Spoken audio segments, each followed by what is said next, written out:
So now that we've got our sequence cut, let's go ahead and start. Let's dive right into color correcting, matching cameras, and all of that.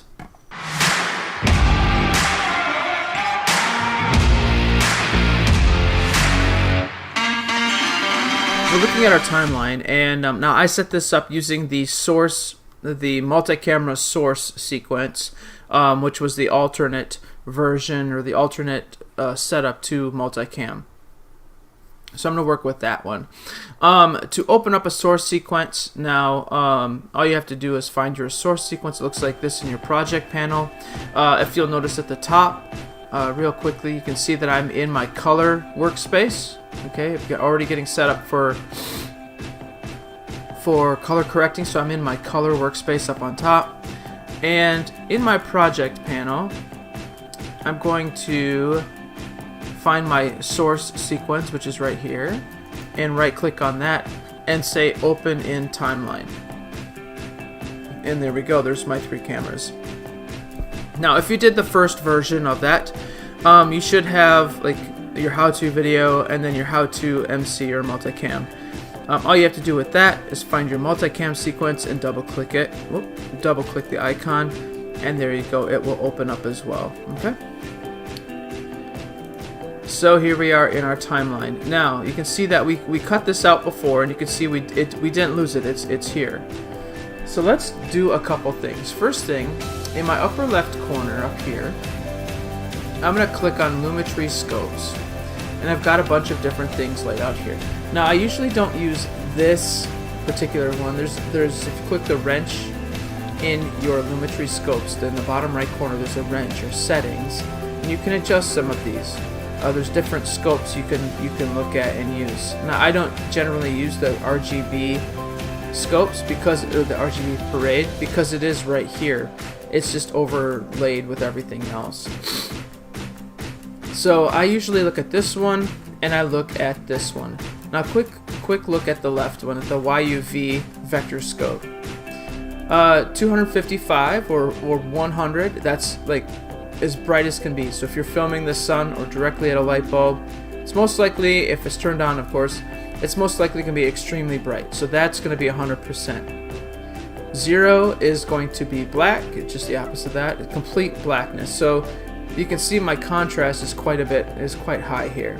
You can also see that my saturation on this one is almost on, a little bit oversaturated in some points.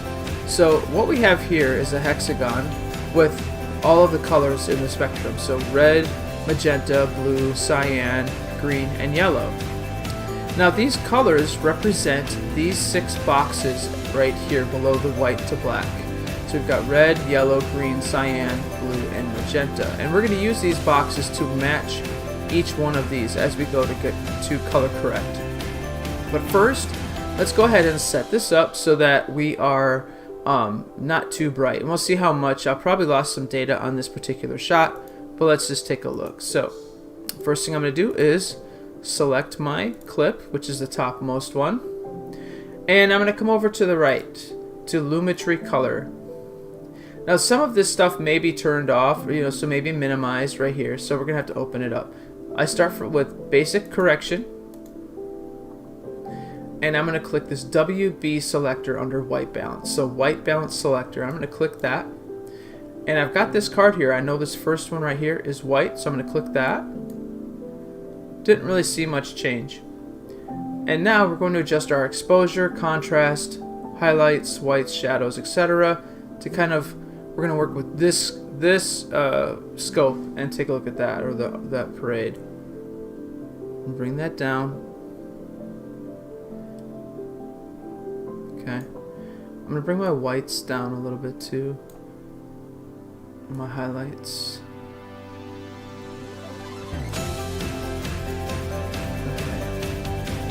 And I'm going to bring my shadows up a little bit. I might even bring my darks up. Just a hair. And then boost my contrast.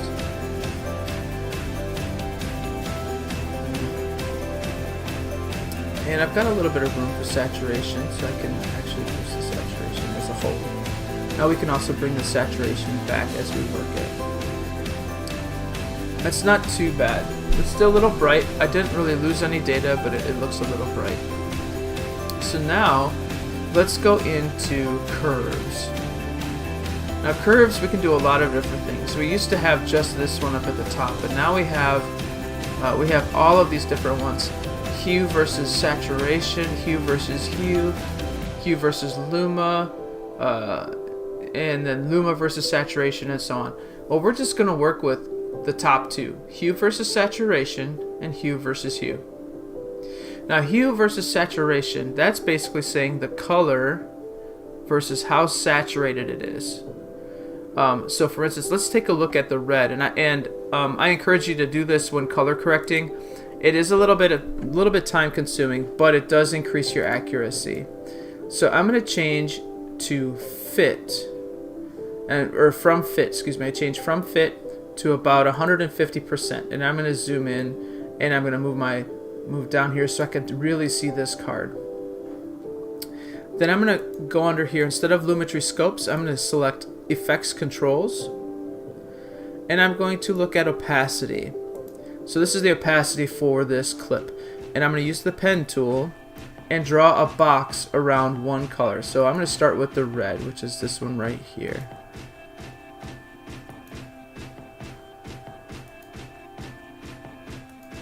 Alright, and make sure, this is why we turn the other ones off. So this is the only thing we see.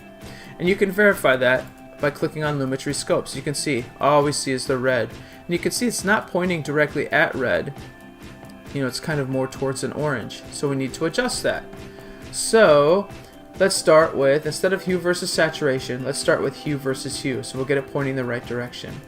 I'm going to click the eyedropper next to hue versus hue and click this red.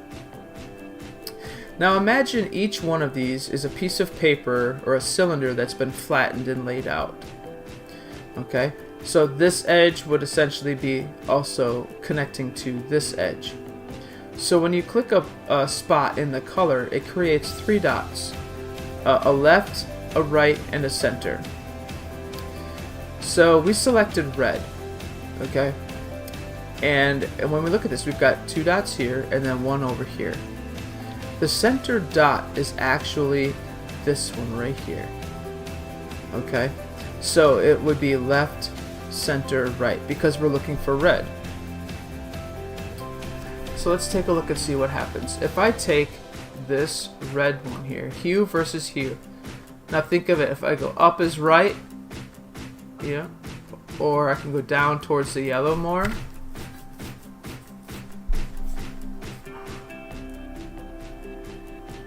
But we want to make sure this is red. So we're going to point this towards red like that. Okay? And then let's go hue versus saturation. Click that again there. And again, I could oversaturate it, undersaturate it, make it totally black and white. But I'm gonna just kind of hit that box like that. Maybe. Let's take a look at hue versus luma. I click the same red, make it white, or I can bring some of that lightness out and make that more of a red. So that's where hue versus luma would come into play. Okay, so that's how you do one. So then what we would do is go ahead and take that box and move it over. And to select that box, I went over, selected my mask, came over here in my program panel, and I can move this around. So let's take a look at yellow. Okay, jump back to Lumetri Scopes. You can see it's pretty accurate, pointing to yellow. Let's double check that. 1, 2, 3. This is hue versus saturation, so let's increase the saturation just a hair. And then, of course, hue versus hue. Let's adjust it. There we are. And then,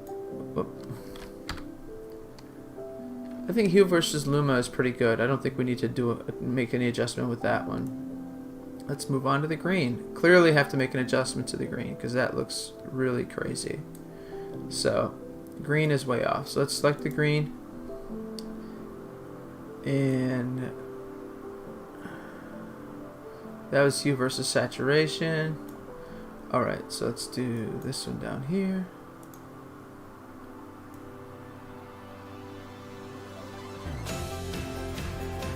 Let's go ahead and take a look and see what we've got. So I'm going to take my mask and I'm going to hit delete. And this one looks a little funky. I'm going to zoom out here. I'm going to go back to fit. And that looks messed up.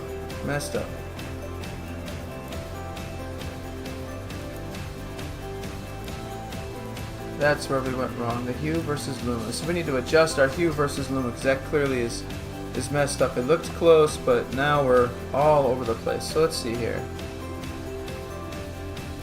Okay.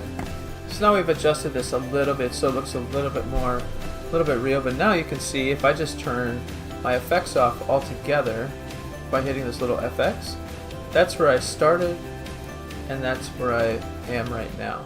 Okay. So that's where I started. You can see how this is all oblong and crazy. This is way over, it's too bright and it's too dark. And now we're more middle of the road and it's more evenly spaced around the frame. So you're gonna do that for each, I would do that for each camera you've got. So if you've got 2 cameras, you're gonna do that for 2 cameras. So I'm gonna have to find my, there we go. So I would do that again for this one, and so on right down the line. Now, if you're really accurate with this, each one is going to be pretty close to the same when you get all done with it. So if you know that your brightness is sitting at 230, then you want to make sure your brightness on all the cameras is sitting around 230, and how dark it is. And you can use these as guides, these numbers as guides to make sure that everything is lining up. Now, it's not going to be exact simply because your shots are different, right? So they're going to be slightly different, but at least your color, as far as this is concerned, should be the same, and this should be pretty close as far as brightness and darkness. So go ahead and edit the color for each of your cameras in your video, and then we'll move on from there to cleaning up your audio.